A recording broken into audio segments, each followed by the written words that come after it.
Welcome back, ladies and gentlemen, starting off our discussion with Dr. Nakhla. Now, the Long Live Egypt Fund, it's really been a very active fund for the past few years. Now it's in the Guinness Book of World Records for offering 1 million packages for 1 million Egyptian citizens. The last record was actually 300,000.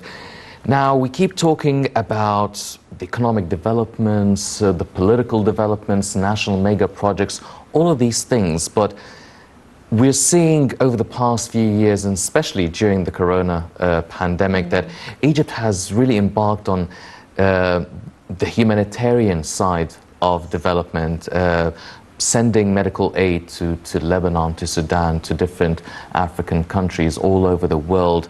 Also focusing on the Long Live Egypt Fund, the A Decent Life initiative, working on developing the villages and countryside all over the country. Now, how significant is such a move and such a record in the Guinness Book of World Records, showing a different side for the Egyptian identity? Yes, very good question. First of all, as you all know, His Excellency, our beloved President Abdel Fattah al-Sisi, his vision is humanitarian aid and the development of humans, not only the development of construction and the infrastructure, but he is very much taking care of the development of the human being and the Egyptian people personality. And this is one of the most important things, even Tahya Masr and Haya Karima, Decent Life Initiative, is taking very good care of. Also regarding the United Nations days, celebrating the days like all around the world, like the World Humanitarian Day or the World's Charity Day. Yes. It shows very much the international awareness of Egypt and the government and the state awareness of the world international celebrations, and also it is very important for the youth to feel that they are volunteering and they are cooperating with NGOs, with the government, with everyone is helping, and everyone is doing humanitarian work. Yes. Regarding your question about the significance of the Guinness record, Yes.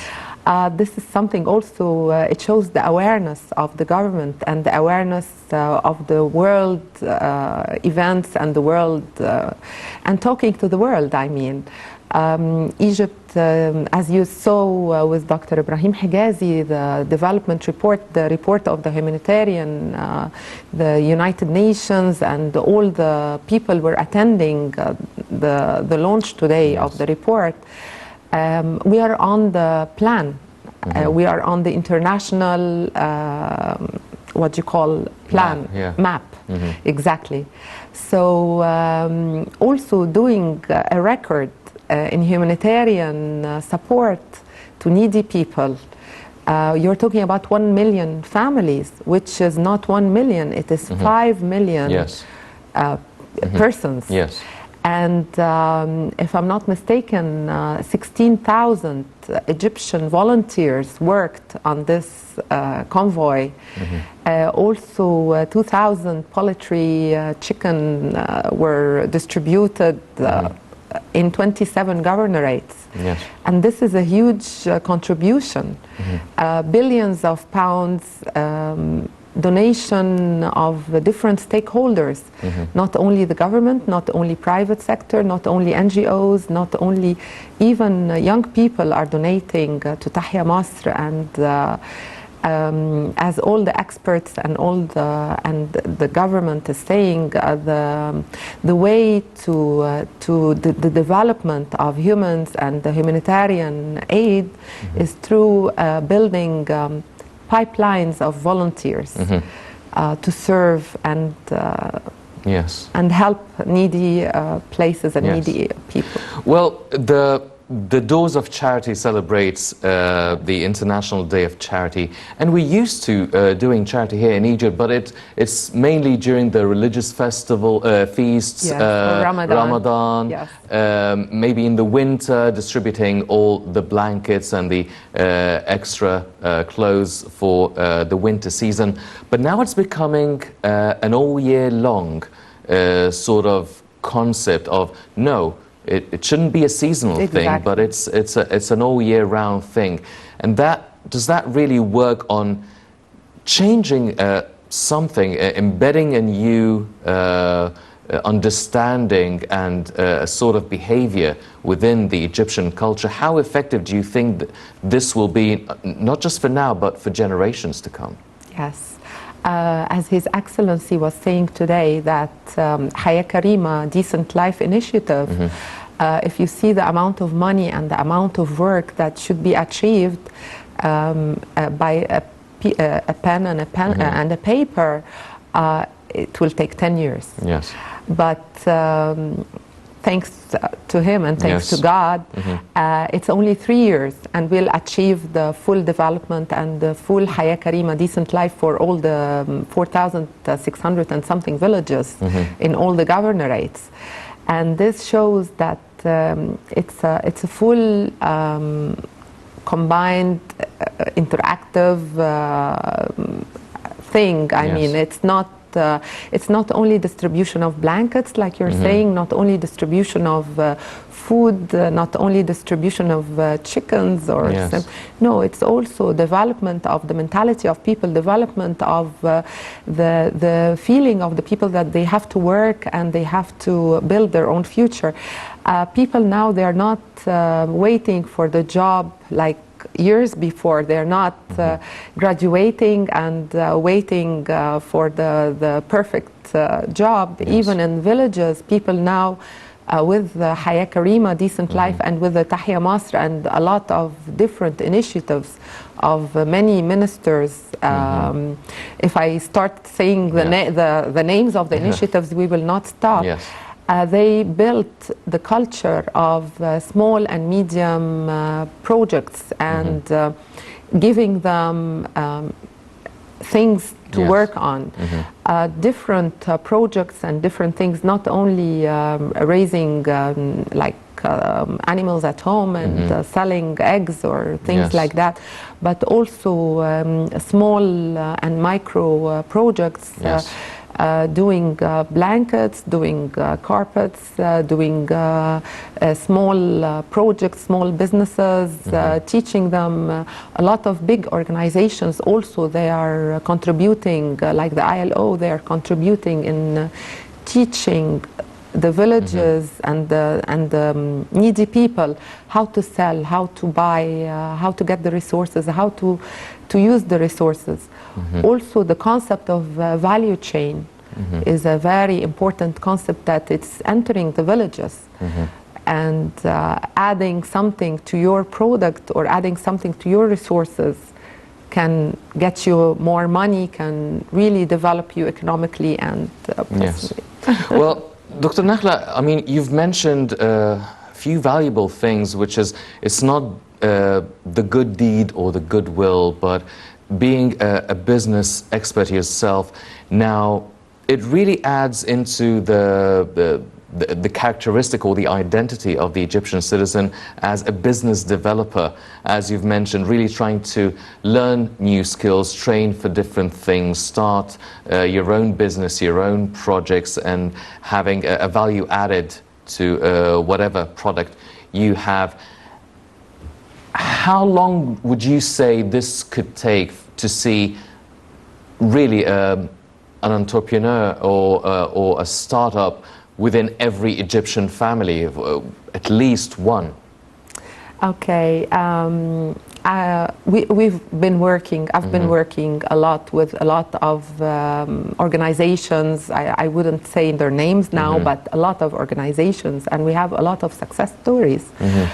In one of the initiatives we took 300 ladies in Munofia, and these ladies, they were illiterate. They didn't know how to read and write, and taking them, one of them was walking 1 hour per day to come for the literacy class, because she didn't have the money for the tuk-tuk, for the transportation, the very poor transportation in the village. And today I want to tell you, these ladies, they are businesswomen. From literacy classes to how to do your business classes, to teaching them vocational training, different vocational trainings, with each one with their personal ability and capability, and their, you know, you shine when you do what you like to do. So we sat with them and we saw their talent, who wants to do clothes, who wants to do shoes, bags, different vocational training. And by teaching them how to sell, how to buy, by teaching them how to count, how to get the resources, how to go together and buy the things together so they bargain a good price, and how to get the market need before they produce. Not to do the things with their own taste, but to do the taste of the market. So all these small, very small, tiny tips and tricks, they made them real business women. We gave them also the machines, and these ladies, they were not asked to pay back for their machines. They were asked to pay back 10% of their production. Also, to follow the sustainable development strategy. We didn't want them to feel one day they are broken and they sell the machine. They sell the, you know, for 6,000 pounds or 5,000 pounds. So we wanted to make sure that they continue producing for 2 years, doing it, reducing the amount of monthly products we take from them. To make sure that they are still working. And of course the money of selling their products will buy another machine for another family, another house. So I mean, a lot is going in Egypt, a lot of development on all sectors, and very happy and very enthusiastic. Everyone is putting hands together. Tahya Masr, decent life, all the ministers, vision of 2030, Ruwed 2030, the Ministry of Social Solidarity with a lot of projects. I mean, everyone is working to make Egypt the new government. And that's really different. These are all different examples of human development manifestation, really. Now, one final question. Now, you've pointed out to the efforts exerted by all these initiatives, Long Live Egypt, A Decent Life, Ruwet, all of these things. Now, what about the role of the private sector in it? How much do you think, I mean, all the initiatives were started by the Egyptian government, and really the government has been the locomotive for all of these processes. But what about the private sector? How can they actually jump on that bandwagon and really make it work and help for the development of the Egyptian society, their economic status, and also their own businesses? It's happening. I mean, the project I'm talking to you about, it was done by a CSR of one of the international, one of the local, actually local international company taking like what do you call it? They are local, but they have an international product. I mean.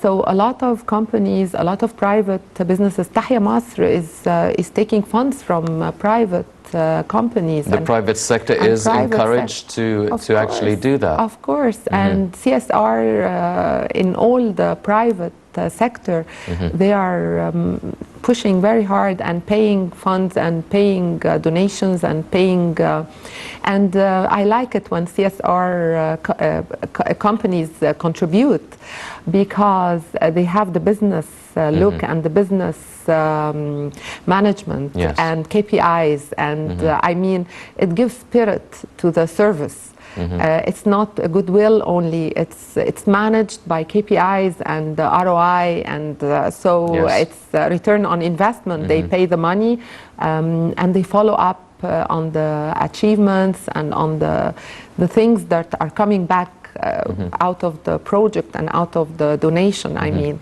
Well, Dr. Nakhla, I mean, okay, this will be the last question because we are practically out of time. It's my pleasure. But how do you, what would you want to see happen next? I mean, all of these things are in motion so far for quite some time. What do you want to see next?